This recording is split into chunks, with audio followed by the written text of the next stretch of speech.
Yeah? So, I mean, Tell me about this. so And congratulations. Thank you. It's an encyclopedia. it is literally an encyclopedia. And it's definitely not, someone was asking, like, is it a bunch of rules? I'm like, it's not rules. It's teaching people to get in touch with how certain clothing makes them feel. And when it's not giving them the feeling that they want, how do you switch it up without like throwing everything out? Right. You know, like how do you mix all these textures to get the good feeling that you want? Versus, you know, I know you would never throw on like a silk blouse and a little dainty shoe with that dress because it would Yeah. like Marshmallow. change you into a different person. Exactly. You got to You have know? a little bit of chill. Yeah, and you would look good. That's the thing. Like that's what I love. Like even working with smaller stores, specialty stores, because when customers walk out of the dressing room, you can tell how they feel. It's not like how do they look, but you can actually see right in front of you how they're feeling. Right. And so that's really important. It's amazing. And that's what, like Sherry is front and center in the book. That's amazing. She is, because I have kind of this scale of creativity to pragmatism, and knowing that like there's like sexy to edgy, whatever, you know, there's all different scales. But And where do you put yourself on that scale? Where are you? I'm right in the middle. You're right next to Sherry? Yeah, Okay. it's the Sherry vibe. Like sometimes I love an uber minimalist vibe, but when I put it on, I'm like, I need to like. Have some more fun. Just get a little more feminist, something more Femininity? feminine, Okay. feminine. Yeah. And then super creative. Like I mean, Lisa Fulawayo's over here. Like, And Tamu. yeah, like Lisa's like if I could walk out of the house and do what Lisa does, like I so admire that. But I'm like, for me, I come a little more in the middle. In the middle. Know? I can't go there like all the way, but I have unbelievable like respect for that. That's and I funny, think because Sherry's, sometimes like, right in the when middle. I'm like in Trinidad, I tend to go a Yep. little bit more, depending on where I am. I'll wear like all neutral in New York, and then Yep. when I'm in the Caribbean, I'll throw on all these colors. Well, because I think there's a different vibe to different areas. Yes, Like absolutely. that's like someone needs to do a travel guide of just vibes. Like each area has such a different vibe, you know. And Trinidad does have a different vibe than if you went to like the Bahamas or well, depending on where in the Right. Bahamas, but like it's a different vibe, or it's Totally. a different vibe than Ibiza or something like that. So that's the next book. Yeah, the next book. Because it's not just weather and terrain. It's like Right. what's the soul of these The essence areas. of this place, yeah. And if you really love traveling, then when you get to a place, you want to like absorb that essence. You're not there to just like You look walk like you're in out and of march place out. if you walk into, you know, say you go to Ibiza and you're wearing all black, right? yeah, because you want to feel like you're part of the place that you're in. And clothing is a way that you can feel very out of place very quickly. Yeah, I know? can see that for sure. So, yeah, that's why I love working with smaller stores, because they do recognize all of that and help the customers get into that. I love these mode. jeans. I know. Let me see what not to do. Right, the bikini top. Well, this is more the concept that if you are exploring something very pushed, like straight off the runway, that if you're also wearing other elements straight off the Right. runway, you tend to feel like you've literally just walked off the runway. And for a lot of people, that's more bit much, of a yeah. costume than Yeah. it is a reality. So this is it. just like, I love trying something really pushed, but if I ground it with something very familiar with my style, then that's when you tend to feel more like yourself. That Even makes like this sense. leve skirt, like I love this, it's very extreme, but like if I wear it with all these pieces that are so me, Right.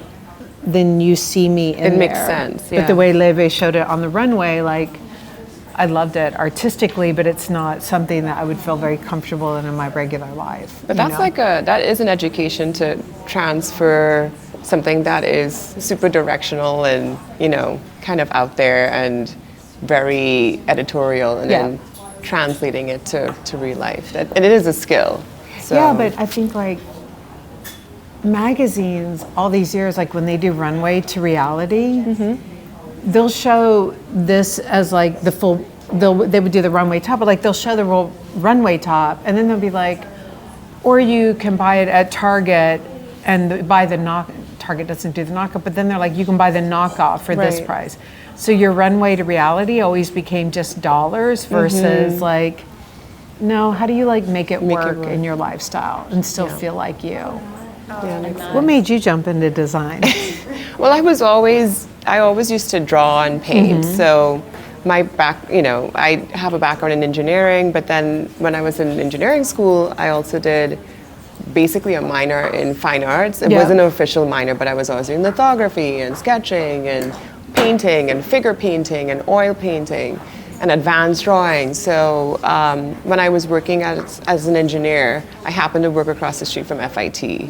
And I was just doing numbers all day, and I really wanted to draw something or make something, and so it was just an escape to have balance in my life. Are you shocked though at how much in your design world you tap into probably a career path that you thought was not, you probably thought you were pivoting, but in the reality it's the you same gave thing. A good foundation for what you're doing right now. I mean, I'm so hands-on. I work with machines every day, so it's really not that different from engineering. And even when I go to the factory, I'm speaking with the programmer about, because knits is, it's like a very technical part of... It's math too. It's math. It's a lot of graphing, it's a lot of measuring and converting things, and it's really technical. So I guess my brain kind of was wired for that, so it just worked. It worked out.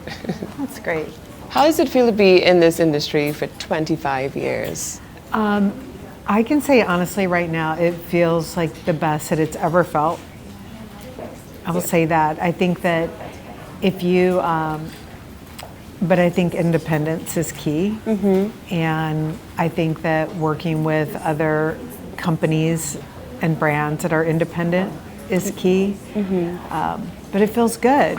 But it's definitely not, it's actually probably more the same company that it was 25 years ago than the same company it was just 5 years ago. Really? Yeah. But you've reinvented yourself and the company. Yeah, but a lot of times when people reinvent themselves, they're kind of just getting back to their old self sometimes.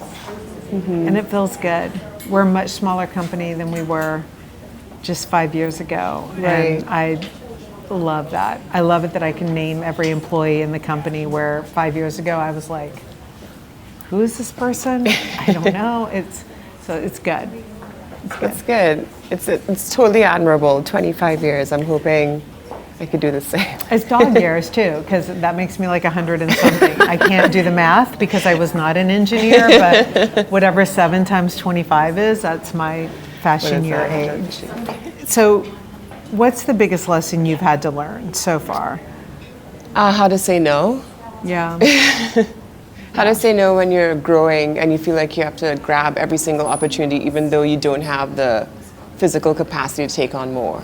That's so huge. Yeah, that was the hardest lesson. And saying no when the request is for something that's so outside of anything you would even normally consider. Yeah. And not in a good way, Right.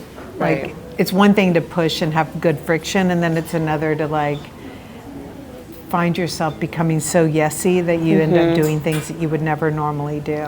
Yes. Oh, that's tough.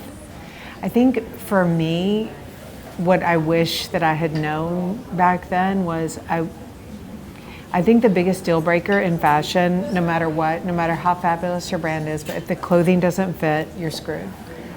Like the clothing has to fit. And it has to be about that, right? That's what it's about. It has to be about that. And I hear that all the time whenever I do things with design schools. They're like, please come to the pattern room. Please come to the technical designing, drawing courses, because students don't realize, like, number one, it's a great career path, but number two, you have to know it. Yeah. It just doesn't matter. It's like, I do think of what we do as art. I certainly think this sweater is art, but like no matter what, people are not framing it and putting it on a wall. Like, you have to be able to get your arm through. Yes. And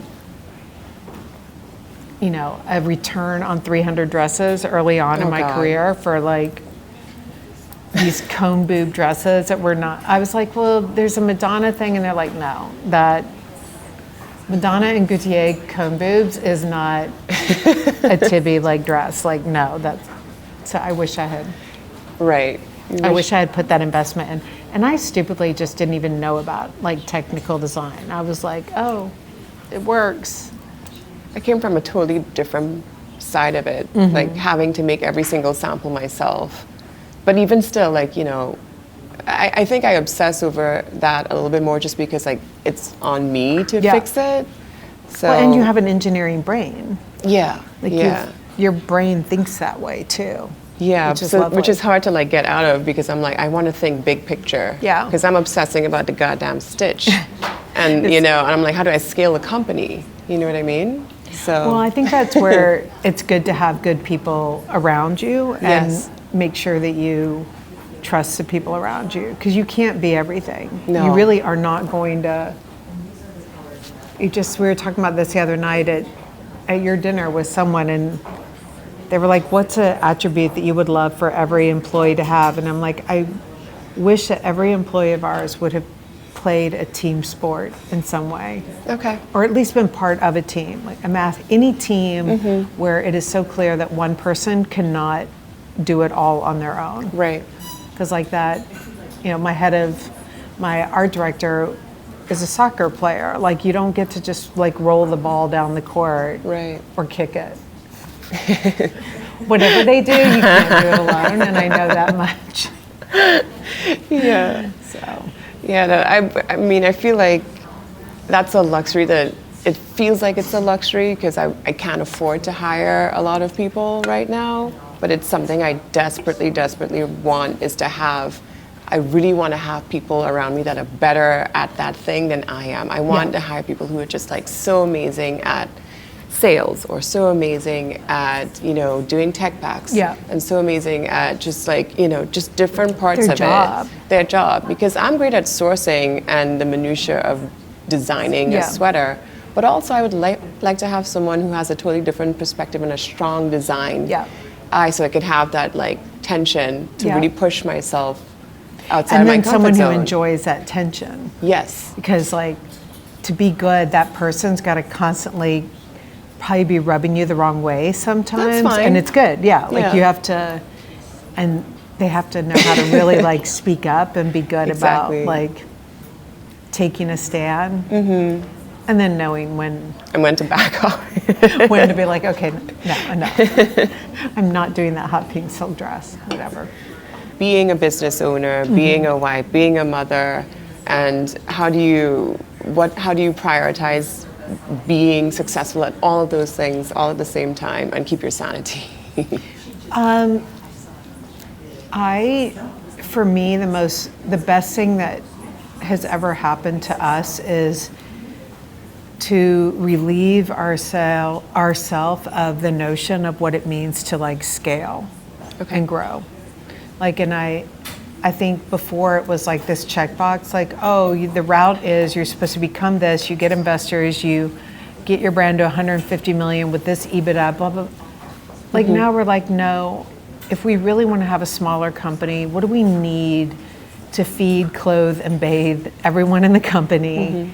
And then what's the extra sum that you need to do to keep growing and growing? And then how do you just, it gives you perspective on what, you know, if someone comes to me and they're like, we can't get to all this, I'm like, fine, then let's see like, where do we scratch off? But no more am I like, great, let's see the other 30 employees that we need to hire to get to that. Like it really, once you figure out where you're comfortable stopping, it's like really relieving. It's not open-ended. So it's not scaling for the sake of scaling. I don't need to. There is something really good about getting older, because you really I'm very good with, I don't need to be a billionaire. I don't. I don't want that. I want like this creative life of making really great product with a team of people that I love being around. Like if you have that in life and then you have this family that you love, like that's really good. Right. Like I don't need more than that. More. That's really good. Right. That's a good life to me. No, I agree. This is fun. Let's do more interviews more I often know, together. this is great. Yeah, I like this. Now, in the meantime, all I see is a dust bunny in the corner.